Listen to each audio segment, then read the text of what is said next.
I'm on my role since May last year. I'm in the country since January this year. So I'm not the ideal candidate to talk about what is going on and give recommendations. But one thing is clear. 1 year ago, the situation was very grim. And right now, we see things progressing. Luckily, our company is progressing. We're finding it easier to deal with the challenges we all see in the market. But I think what you have done in context of driving reforms, necessary reforms, allowing us to have access to Forex and to operate, to keep afloat, and removing the subsidies are the right steps. They are tough, but I think they are all helping us to do proper business and to thrive towards prosperity for all. Companies like ours can only succeed if the nation is healthy, if everyone is benefiting. And I want to give you our commitment that we work for the greater good of all. Yes, we're not here for our own sake. We will contribute to the well-being and to the growth of Nigeria. We will contribute to livelihoods, to equality, and we are here to support. I'm grateful for the engagement we had already with two ministers, and I think through that dialogue, as my previous speaker has said, through that dialogue we can learn from each other and we can address the remaining pain points. Yes. As a business person, I try to be always happy, but I'm never satisfied. There are always opportunities to do better, and I look forward to working with you and with your government to drive Nigeria forward. So thank you for that.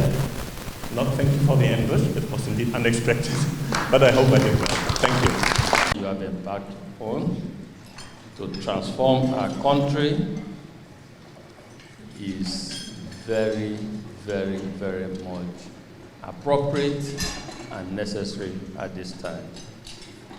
We have run businesses, we have some experience how to turn around businesses. And we know that when you want to turn around a difficult business, initially it's usually tough. Very, very tough. Some things, but when we go through that phase in business, you see things, blossoms and hopes. Oftentimes, those lead us to where we desire to be. So we appreciate, we know, indeed, it's not easy. And I don't even know how easily baptized, because when you hear different things, you have to be President Bola Ahmed Tinubu to survive. So, Mr. President, today we want to encourage you as private sector to say, we know the journey is not going to be smooth initially, but given the way you're handling it, we know we'll get to the promised land. We love your courage. We love your boldness. We admire your decisiveness. And these are very critical in transforming a business as in transforming a country. We interact with you, and we know you are extremely passionate and committed about taking Nigeria to the promised land. And that is what inspires us and encourages us by your leadership. We say to people, we know this man. If there are 5, 10 people in this country that are selfless, and honestly from a position of, we know, our president is totally selfless. Seems like his major problem at this point is fixing Nigeria. Mr. President, on behalf of Nigerian private sector, we wish to assure you that we are 101% behind you. We engage with associates in Nigeria. We engage with some of your ministers here. We share ideas. We support them in making sure that under your leadership, we are able to fix Nigeria permanently. As I said earlier, Mr. President, you've decided not to take the shortcut. The path you've taken, tough initially, but we already do it. But there are a few things. A few people are beginning to now discussing with my driver in the car. And I asked him a certain question. I said, so what is the exchange rate today? Because I don't know how, those are the people who know the rate more than the inheritance. He said, okay, I hear say you don't do. I said, I heard this about 130. No, okay, even today they say it's less than 1,300. So gradually, Mr. President, we'll get there. So thank you, Mr. President. This is to say, please don't give up. It's tough, and each time don't know that we are behind you. People, we make noise at times, but you know, it's nice to make it. And then when it pays, you make noise, but we know that we're on the right track. Thank you, Mr. President, and Mr. Vice President, everyone here, congratulations, and we are solidly behind you. Thank you very much. In school, and she's about 87 years old now. And God knows she had a stick for every single thing we did wrong. When you got it wrong in maths, there was something called mati. When you got something wrong in English, there was something called ingi. So every time we got things wrong, there was always a stick. And the way it was that we all knew which stick we were going to get. Excellency, Mr. President, we know what stick we get when Nigeria goes off course. But one thing I want to say was when I was young, the pain that woman gave me, I used to think she was from hell.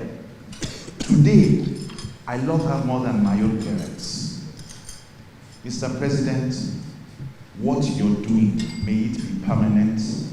May people continue to love you, not in the future, but in the present. The sacrifice you're bringing, because it is easy to be a politician and do things for window dressing. You have decided not to dress the window, but to build the house. May God give you the wisdom of Suleiman. May God give you the strength for your destiny. And we, the private sector, may we understand the role we are meant to play. Because it's also the wisdom to know. It's not just the wisdom to want to act. And God bless you, Excellency. And God bless the Federal Republic of Nigeria. And God bless your ministers and your Vice President and all those who work with you. We will always pray for our leaders. Thank you very much, Excellency.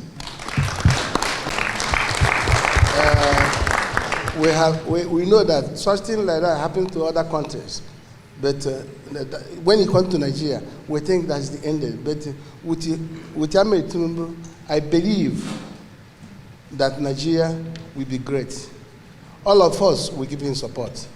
We are not talking about politics anymore. What we are talking is to support Nigeria, support the government, so that the government can achieve good for everybody. If everything they good for everybody, everybody will be happy. Our children will grow. Things will go well, the way he's following it. The day I give interview, I told them, when they asked me, I told them he's someone who has experience, that he will know what to do. So now it is happening. Our economy, everything is coming back. Our hope is coming back. My factory is growing. And I was standing here to tell him that he must come and commission the new factory and building that will be commissioned in 3 months' time. And that factory, when it starts to work, issue of vehicle in Nigeria will be over. Both CNG and electric. Thank you.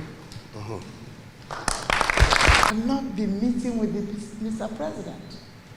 With Mr. President's pedigree, which has been mentioned when he was the governor of Lagos State.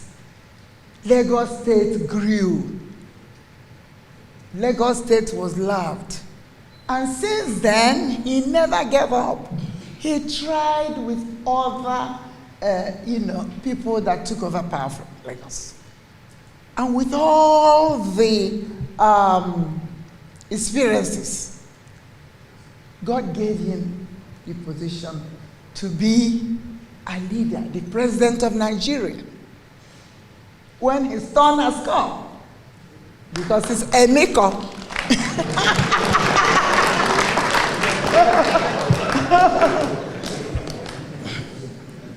as it's been said, it has really not been easy in the past years. And we are happy that it's not easy, but we are prepared to go the extra mile. We are prepared to say it all. We're prepared to give our recommendations, our observations, our suggestions. That's why you have us. When you're going to have dinner with Mr. President, you go and wear your best. This is my best.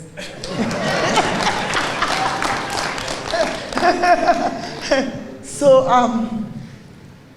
there's a lot going on very well in industry, but there are some industries that can do much better.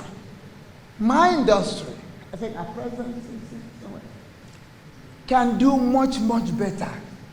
Pharmaceutical industry in Nigeria can do better if supported. And we need to have a forum that we can say this is how we can be supported. There's a lot we can do. My company, I started 40 years ago. Somebody was just asking me, do you still go to work? I said, yes, of course, every day I go. You know, there are things that we need to say. Your minister was with us on was it Wednesday? At Lagos Business School in Lagos. And it was good, because there's a lot of things that, can be done. There's a lot that we can say. Some may not be right, but some may be good. And then that we together will assist to make our country great again. Because this is what you want, and that's what all of us want. I was telling the minister, I said, we in Amazon have active pharmaceutical ingredients factory. The only one in Sub-Saharan Africa. And usually, I know the pressure is much, at the head.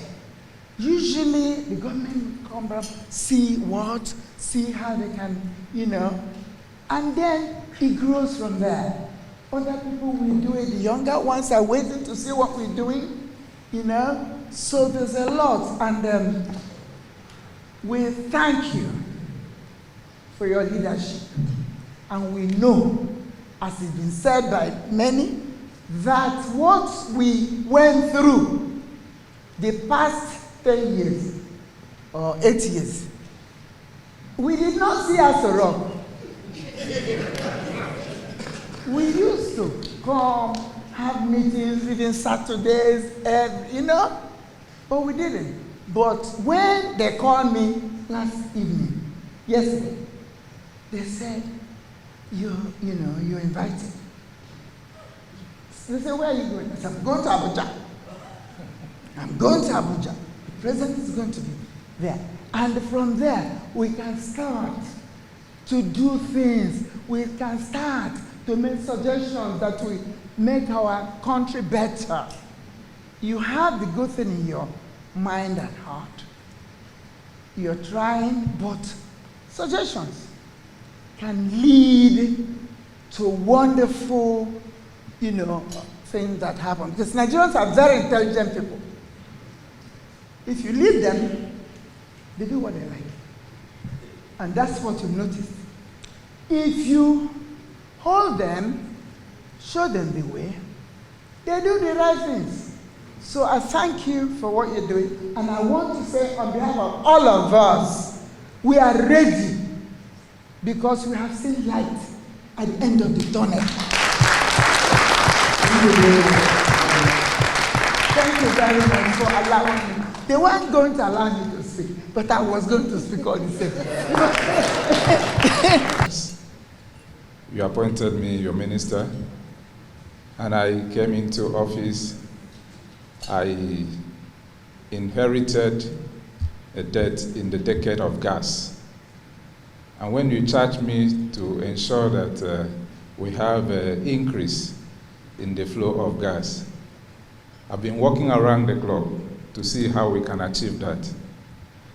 But today, as a father, I approach you that we have a group of industry players, the gas producers, that have been owed some monies for so many years now, starting from 2011.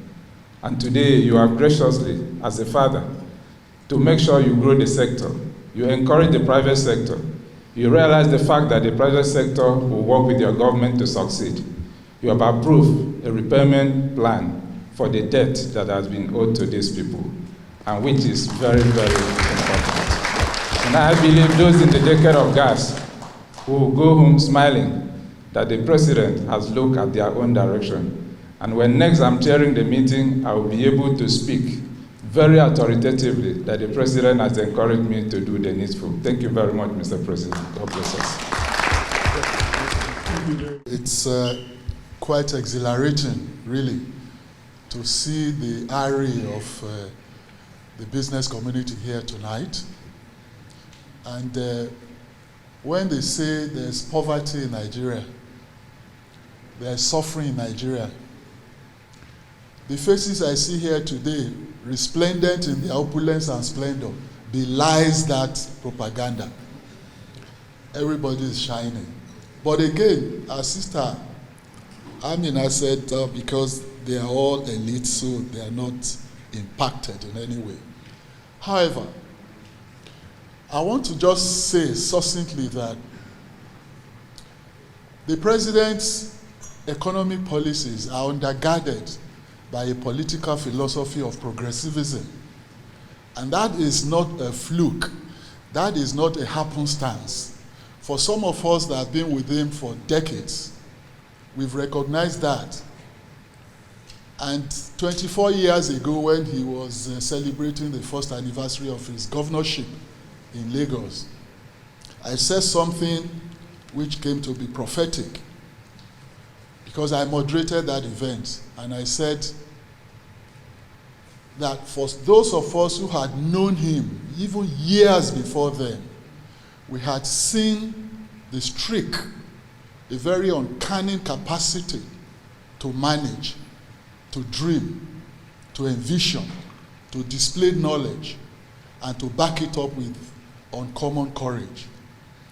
And those are really the three very critical attributes of leadership: visioning, knowledge, and the will, which is the courage.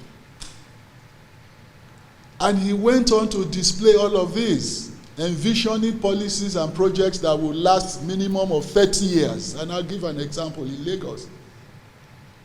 Awolowo Road Ikoyi, when he conceptualized it 25 years ago, Wale Edo is here. We were all in the cabinet then when he was convincing us of the rightness of his strategy, that we should go borrowing in the short term, and we all went up in arms in the executive council. We said, no, we didn't want to borrow, we are not going to borrow, blah, blah, blah. And the public too was against it. And he said, no. We had to hedge against inflation. That his projection then was that if we did not borrow on short term to harness and warehouse the critical materials needed for those massive road constructions that we were embarking upon in Lagos, that in another 3 to 6 months, we won't be able to afford those materials. So we'll borrow in the short run and then convert the borrowing into bonds, which will now bring down the interest rate. We argued and argued and argued. At the end of the day, we gave him and we went on. And lo and behold, he said that the roads we will construct, starting from Awolowo Road, will last a minimum of 25 years without a single pothole. Today is 25 years, there's no single pothole on that road. Now, that is the power of visioning, backed by exemplary knowledge display. And of course, supported by what I call uncanny, uncommon courage, the will. And he has done all of this, of course, not without the recriminations and the negativisms of the naysayers, who, of course, were short-sighted.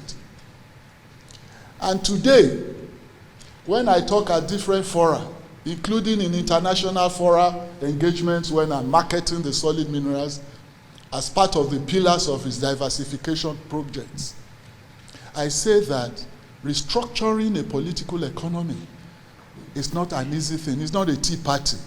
You can't make an omelette without breaking the eggs. You cannot restructure an economy, a battered economy, like that he inherited in Nigeria, without going through the throes or the paroxysms of pains. And of course, he has an analogy that he always uses. And that analogy is that of a pregnant woman. When a pregnant woman is in labor, in the labor ward, of course, she goes through excruciating pain. But the moment the baby drops, the pain fades, and there's a joy of motherhood.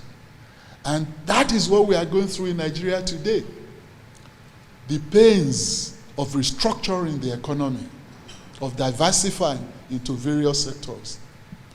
And once the gestation period lapses, then we go into the El Dorado. And Lagos is an epitome of an example, is an eloquent testimony to the fact that we have a leader who has the combination of all these attributes of progressive leadership.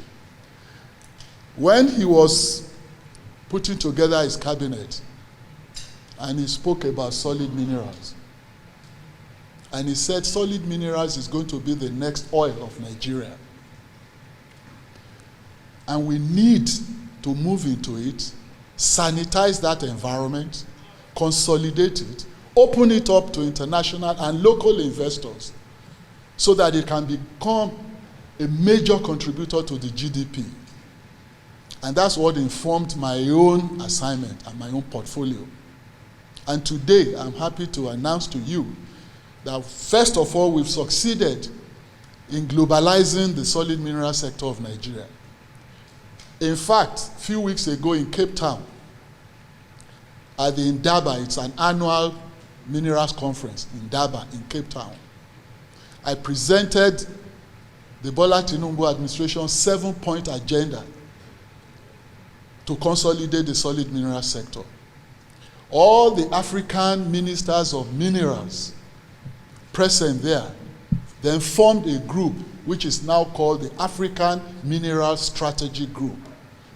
And Nigeria, through me, was elected the pioneer chairman of that group. Because of the efficacy and proficiency of the 7-point agenda that we laid out.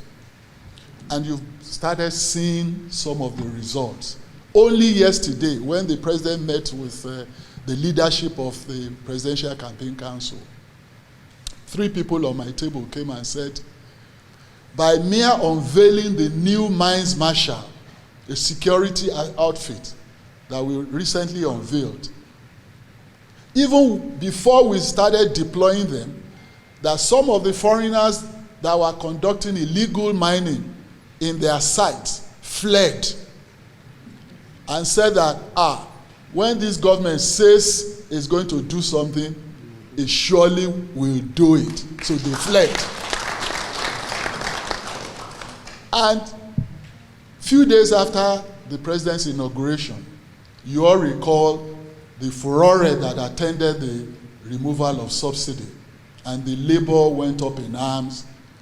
Mr. Wale Edun, myself, and a few of us, we were at meetings with the labor. And one of the labor leaders said, we are going to unleash a public protest against you people if you do not backtrack. And I said, I sympathize with you because you do not know the character of the people in this government, led by the leader himself. I said the leader and some of us had waged a 30-year war to be here, to occupy this Aso Rock Villa. And in between the 30 years, we've had several battles, and that we are now so battle-hardened, so that nothing scares us, that the president is not going to backtrack, because we believe in the rightness of the cause and the justness of that policy. And that is his watchword. And I want to commend that to all of you, that what we are going through requires your support. But be rest assured that the president is not going to back down on any policy that is considered right for the country and just for the people. That is his watchword. Ladies and gentlemen, I thank you on behalf of all of us. There was a lot of apprehension. They were not very happy and very uncertain. But the vibe we're getting right now in the room is totally different from what we got when we first started. The assurances that we've heard in this room is to be honest, very gladdening.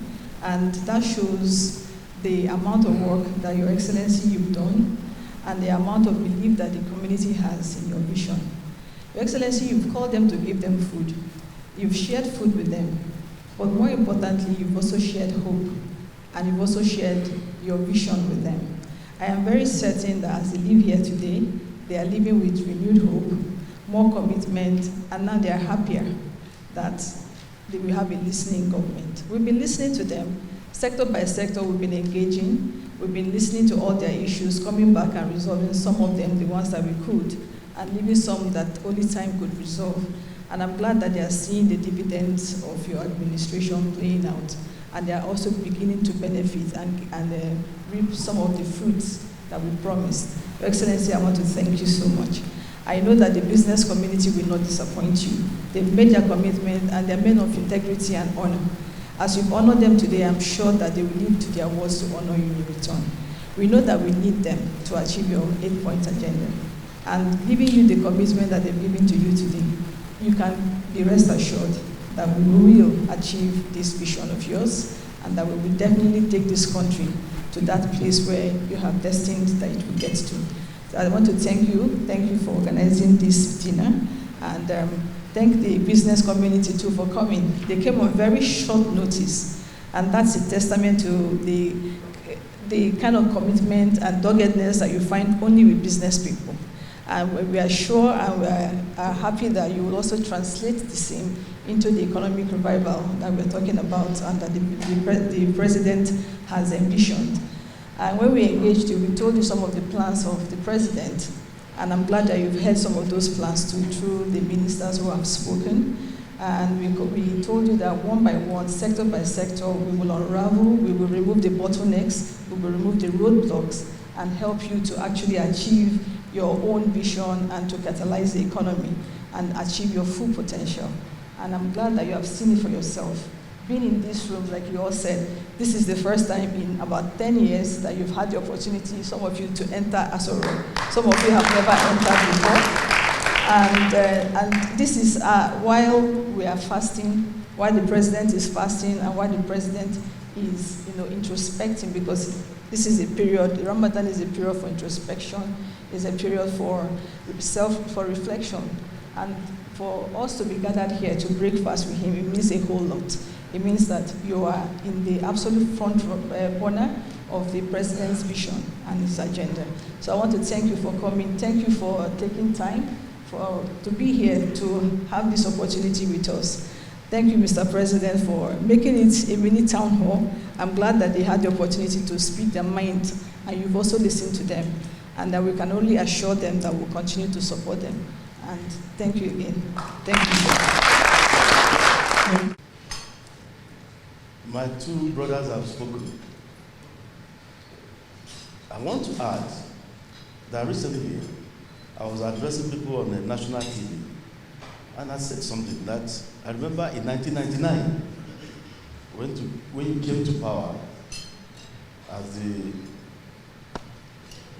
governor of Lagos State, riding on the back of the successes achieved by Brigadier General Buba Marwa, you came on board and you decided to do certain things differently. You decided to look deeply into what Lagos was then. And people were not patient.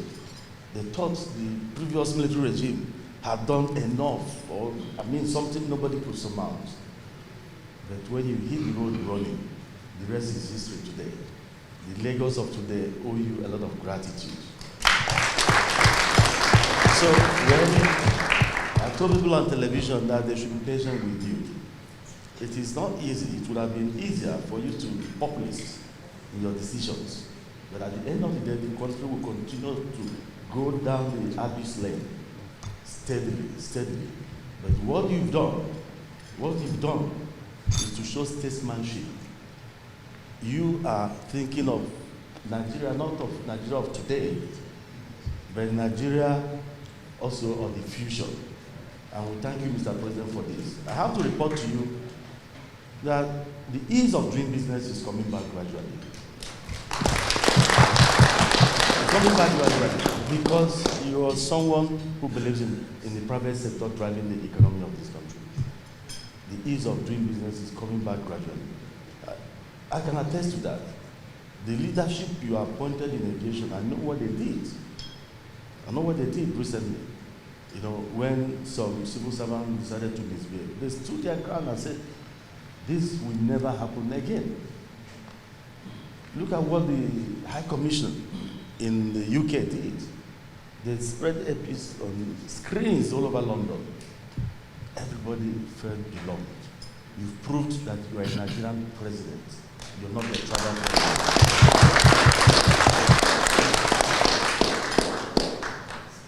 Your trade minister, your aviation minister, your foreign affairs minister, they were all there to show support to a Nigerian cause and to let the British people know that, look, this is Nigeria coming.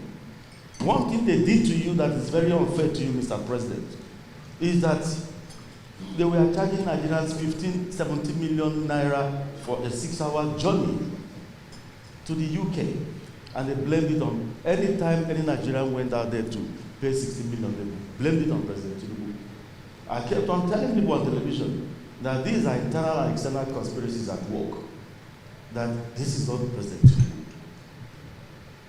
And the moment we got that note to move in, I brought that price down to 4 million naira. I could have done 10 million. Nigerians will be clapping. They will say, oh, the bridge airways taking 16, 15 million, 10 million, APC is cheaper. No. We have to think of the country first. I decided to bring it down to 4 million, and we're not losing by even doing 4 million, Your Excellency. So they blamed the high fares that we are charging on the dollar. They made the government look bad.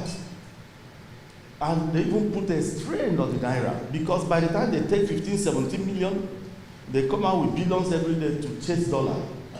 And when they're doing this, the price of dollar will be raised, will continue fluctuating. When I brought it down to 4 million, dollar came crashing the following morning, bringing it down to 5 million. So where was the dollar when they were doing that? What changed overnight? It didn't change overnight. It started changing, but they were able to do this. So I call on other Nigerians to always support the government that is striving to make a difference. Politics is over. I believe in constructive criticisms, but the criticisms that are done in order to demean the government, I'm not part of it.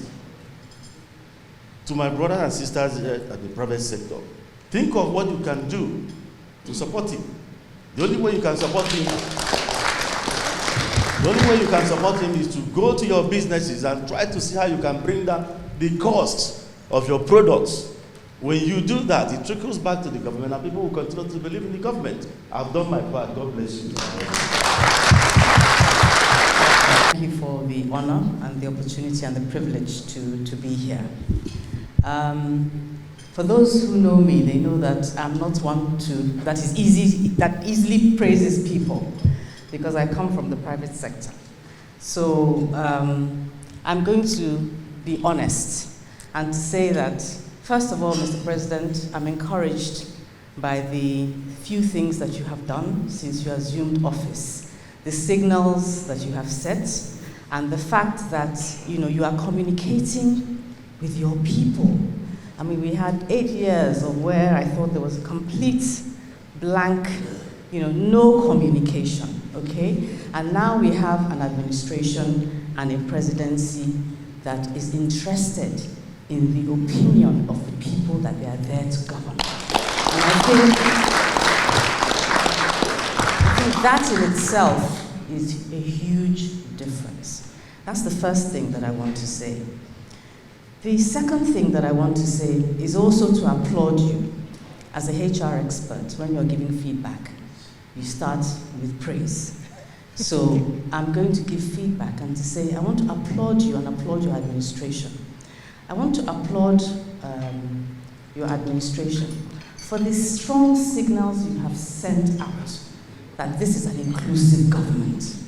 I mean, even if you look around the room here, I'm not sure that in other previous iftars, I wasn't there, I wasn't invited all those years, even though I was in corporate Nigeria. It's the first time that I have been invited to the iftar in the presidency. And I can see my fellow female leaders in industry here. But beyond the iftar, I mean, that's just, on the lighter side. I want to say that you have come out to make very bold statements to say that one of the pillars of your administration is inclusion. And I think that is important, and I think that that is key in terms of how we can get out of the economic challenges that we have in Nigeria. We need to put all our people to work, and we need to stop flying on one engine. So that's the other thing I want to say. I also want to applaud you, Mr. President, because even though I'm here this evening, I'm aware that you've had several forums, yourself and your members of your cabinet, where you are engaging deliberately, with the private sector, with industry, with the civil society organizations, and the word is going out that this is a listening government. This is a government that is looking for solutions. This is a government that is looking for proposals that will move Nigeria forward. I also am privileged to know a little bit about you, Mr. President, and I've always admired you, and I want to say that you have our support, and that we are there to enable and support you in any way that you deem it fit. Our task, given where we are as a country, is one in which each of us as individuals or as corporations should not be asking what Nigeria can do for us, but what we can do for Nigeria. I also want to applaud this administration for swallowing the very, very bitter pill of some very, very hard decisions that you have taken, which my previous speakers have alluded to. The issue of the fuel subsidy, those difficult things that have been dogging this country for many, many years. And you have demonstrated the courage, the leadership, the guts to be able to address them in spite of the pain that we're all suffering. But we know that the pain will be short-lived. At least we hope. My hope is renewed. My hope is renewed. My hope is renewed. That the pain that we are suffering will be short-lived. And that the sacrifice that we are all making, I have a belt under this dress. The sacrifice that we are all making, that it would have been worthwhile. The last comment I want to make before I sit down is to say that let us not forget the pain of our people. People are really suffering. Those of us here, we are comfortable. We are the elite. Yes, we are feeling the impact in different ways. But the multitude, the people that were here to lead and govern are really suffering. So I would like to see, some deployment of proper palliatives, not cash, proper enablement, proper distribution of wealth in a manner that will empower and enable people to fish. We don't want to be giving them fish. So I don't have the answer, but we have the gurus in the room. And I want to see that happen because people are really suffering. And we're sitting on a time bomb. we're sitting on a time.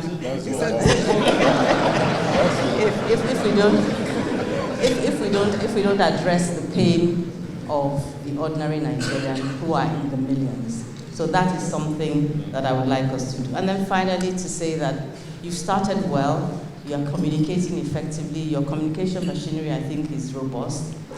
What I would like to see in Nigeria a lot more of is a lot more transparency, a lot more accountability, a lot more consequence management. We are not seeing that.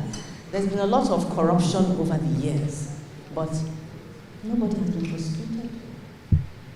We hear the names today, you see the papers, this person has taken XYZ billion, and then after a while, the news peters out and we're on to something else. So it's time, because things are not going to change until people who are doing the right thing are properly rewarded, and people who are doing the wrong thing, reap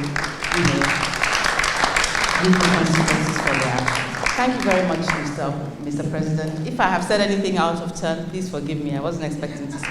Thank you. Was the meal. May I differ slightly and evoke Chinua Achebe? A leader does not invite his kinsmen to a meal because they are starving.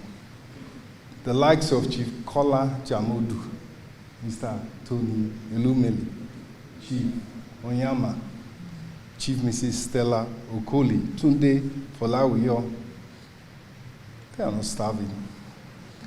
It may be a bit tough at the moment, but they are here and they have been invited because Mr. President believes in consultation, collaboration, cooperation, and he is running a government and an economic system that is based on the success of the private sector. The attempt to stabilize the process of getting the economy stabilized is so that you, the domestic investors, first of all, can have an environment to invest, increase productivity, grow the economy, create jobs, and thereby achieve Mr. President's ultimate goal of reducing poverty in our beloved country, Nigeria. Now, at the macroeconomic level, you have mentioned the CEO of Unilever said it most recently, the major measures that were taken to really turn around the economy. And you know, the driver, Tony Elumelu, he too has now seen something that he can hold on to as a measure of progress. All the other things that are being done are not so obvious, but the exchange rate to the driver and everybody else is. And as you say, it's an improvement in the foreign exchange system. And I would just like to use that all-important measure. Much kudos to the whole governor of Central Bank and the team. But it is about teamwork. And Tokwe talked about the pain of the stake. There's still a lot to be done. So, for example, everybody had been looking for for collaboration between monetary and fiscal to get the economy moving in the right direction. When the governor of Central Bank indicated and projected an inflation rate of 21.4%, it means that if you're to give people a reason to hold the naira, you have to go above that rate, but there's a cost.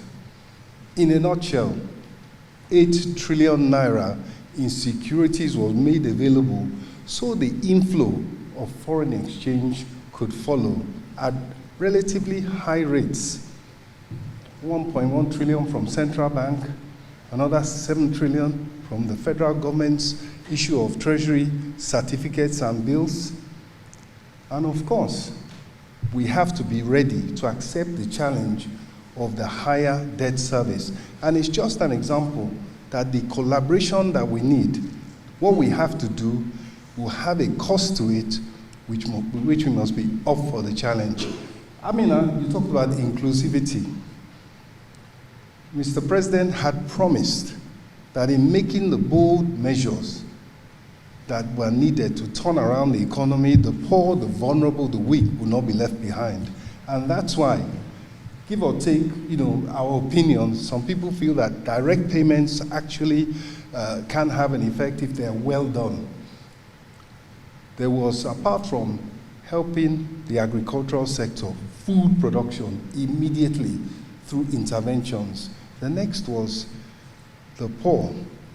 Payments, grants to nano industries, and of course, what has taken a bit longer, mass transit at a cheaper rate through CNG fueled vehicles. Well then, how about you in this room? In an inclusive intervention, there must be something for the larger scale companies, and we know what the exchange rate has done to you, what it has done to your P&Ls. So there is the Presidential Economic Coordination Council, the President's economic team, plus you in the same room, working things out. And the situation is such, as was said earlier, there is light at the end of the tunnel, but we need to get closer to it and quicker.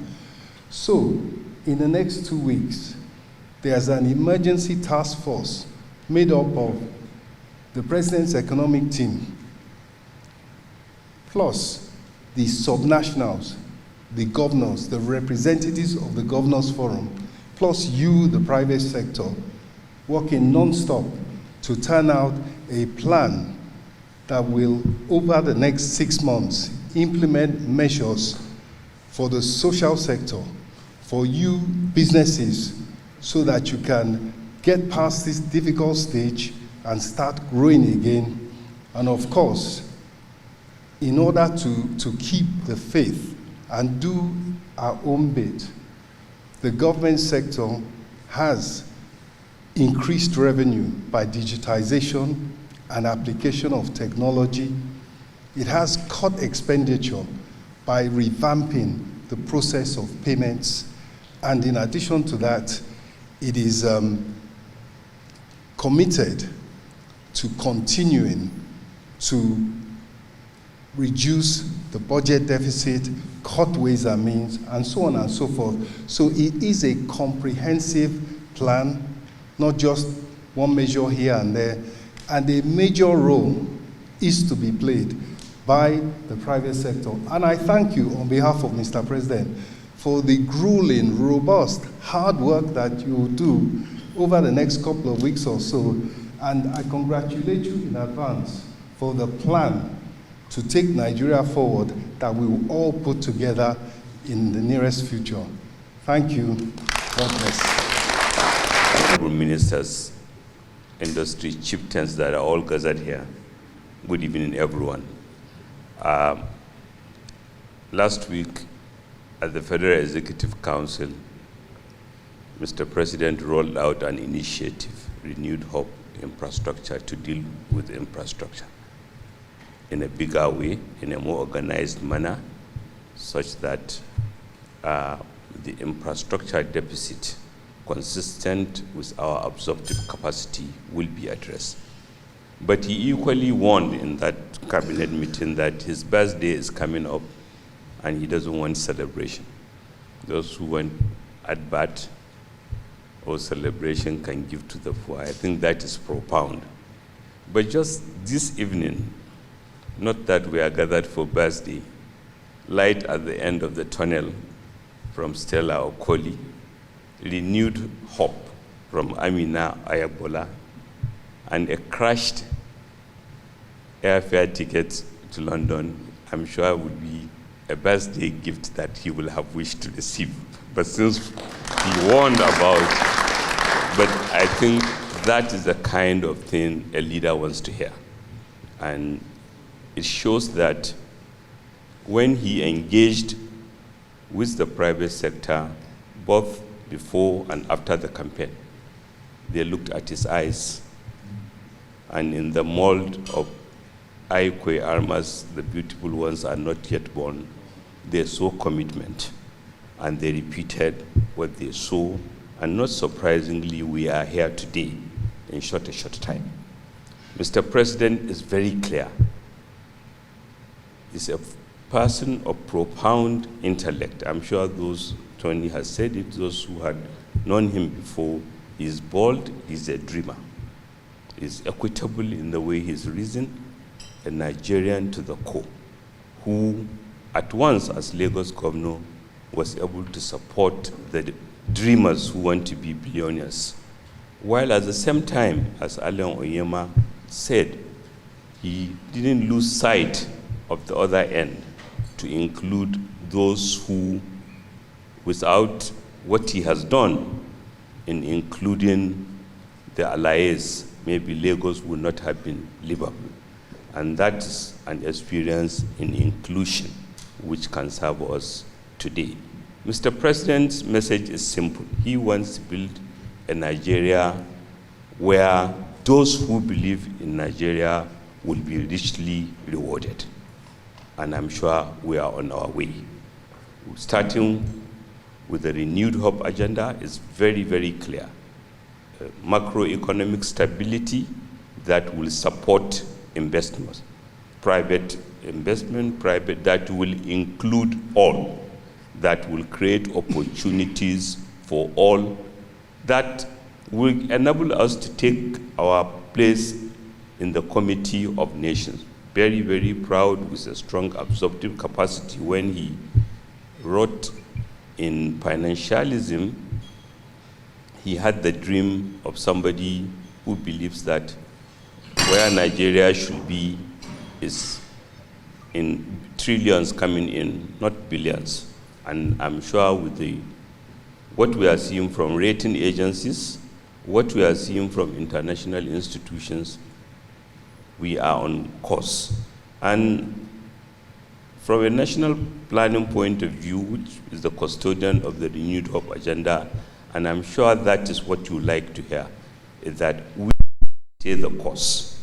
We are very, very clear in our strategy. We are not mistaken that occasionally we will encounter hiccups, but that's life.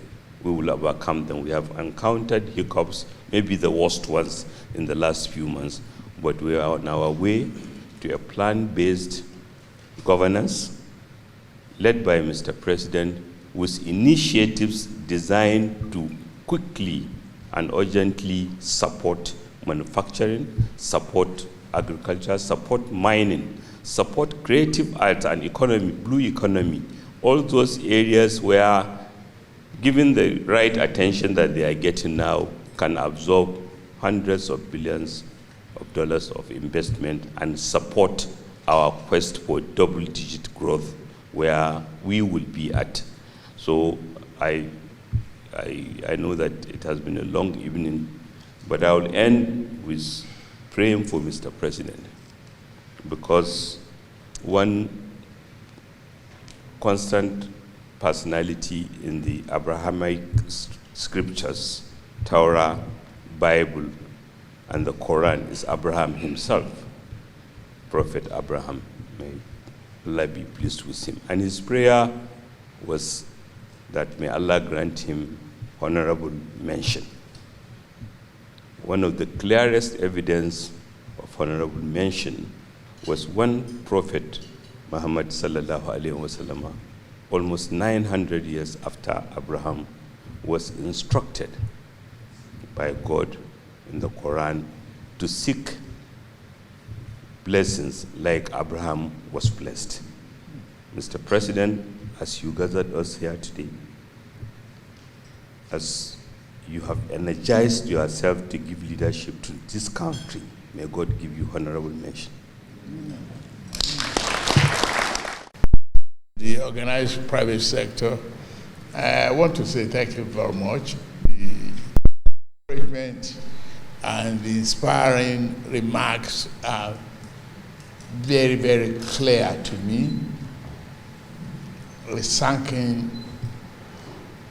and we've heard from gas, solid mineral, finance, trade and investment on this side. how much we are pushing. I've taken you for granted till this time. I would have summoned you before now, not during the Ramadan, because you are one very valuable part of my constituency. And there is no driver of this economy other than what you are. If the private sector is not flourishing, there's no growth, there's no prosperity, there's no employment. No matter how flowery the speeches are, it won't grow any mushroom. Thank you for persevering and enduring the turning moment of our economy. That is where we are at. I don't have to do quadratic equation to illustrate all of that to you. I just need to say I appreciate you for your endurance and perseverance and believing in this country. I was in New York Stock Exchange, and I was appealing to the investors.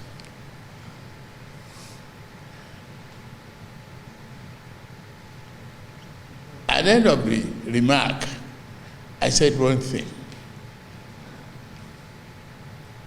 We only want you to show your face as a diversified and understanding, bold investors. Not we cannot do it ourselves.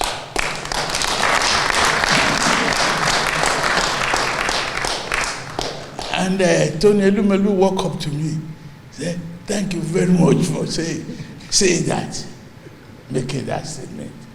You think I forget? I said, we can do it. Nigeria is a self-believer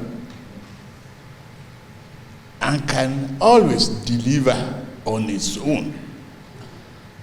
Whatever, they call us in the past, we know our first name and our last name. Our first name is Spirit, our last name is Kandu.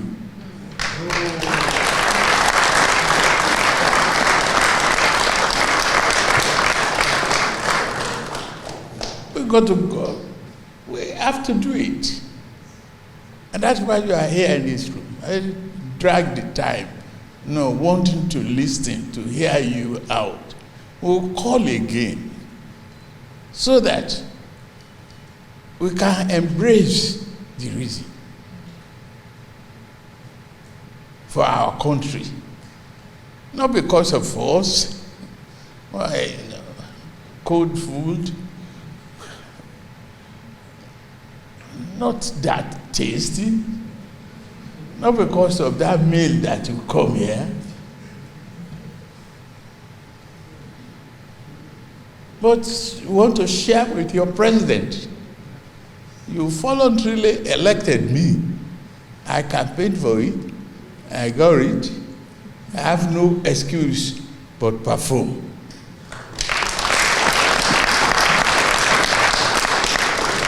I tell you, I can't complain that it's stressful.